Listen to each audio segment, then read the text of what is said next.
اللہ کے رسول صلی اللہ علیہ وسلم کا ایک مبارک فرمان سمجھتے ہیں۔ آئیے قرآن سیکھیں۔ فرمان نبوی صلی اللہ علیہ وسلم، جس نے قرآن کریم کی طرف دعوت دی تو اسے سیدھے راستے کی طرف ہدایت دے دی گئی۔ جامع ترمذی کی روایت ہے۔ بڑا پیارا کلام نبی پاک صلی اللہ علیہ وسلم کا، بڑی خوبصورت موٹیویشن ہے ہم سب کے لیے کہ جس نے لوگوں کو قرآن کی طرف دعوت دی اسے تو سیدھے راستے کی ہدایت عطا کر دی گئی۔ ناظرین کرام، پچھلے پروگرام کے آخر میں ذکر ہوا تھا، ماشاءاللہ بہت سارے ہمارے ویورز دوسروں کو بھی اس پروگرام کے دیکھنے کی طرف راغب کرتے ہیں، اور مقصد یہی ہوتا ہے کہ لوگ قرآن کی طرف آئیں۔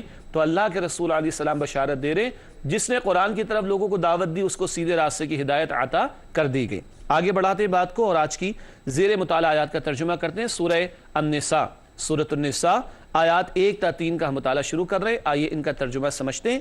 ارشاد ہوا، اے لوگو بچو اپنے رب کی نافرمانی سے، جس نے تمہیں پیدا فرمایا ایک جان سے اور پیدا فرمایا اسی سے اس کا جوڑا، اور پھیلا دیے ان دونوں سے بہت سے مرد اور عورتیں، اور بچو اس اللہ کی نافرمانی سے جس کے نام سے تم ایک دوسرے سے مانگتے ہو، اور بچو قرابت داری کے بگاڑ سے، بے شک اللہ تم پر نگران ہے۔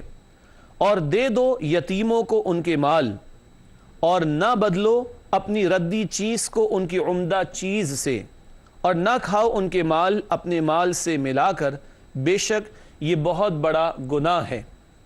اور اگر تم ڈرو کہ یتیم لڑکیوں سے نکاح کر کے عدل نہ کر سکو گے تو نکاح کر لو ان سے جو تمہیں پسند آئیں، دوسری عورتوں میں سے 2-2، 3-3 اور 4-4۔ لیکن اگر تم ڈرو کہ عدل نہ کر سکو گے زیادہ بیویوں کے درمیان، تو پھر ایک ہی بیوی کافی ہے، یا وہ جو تمہاری کنیزیں ہیں، یہ اس کے زیادہ قریب ہے کہ تم ایک طرف جھک نہ پڑو۔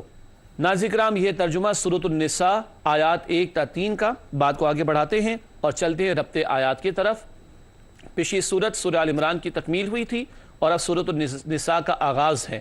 سورتوں کا باہمی ربط پچھلی نشست میں ہم سمجھ چکے ہیں، اب آیات کا ربط ہمیں سمجھنا ہے۔ آئیے سمجھتے ہیں۔ ربط آیات میں لکھی ہے پہلی بات، سورہ آل عمران کے ختام پر اہل ایمان سے تقوی کا تقاضا تھا۔ بالکل آخری الفاظ، وَاتَّقُوا اللَّهَ لَعَلَّكُمْ تُفْلِحُونَ، اللہ کا تقوی اختیار کرو تاکہ تم فلاح پا سکو۔ وہاں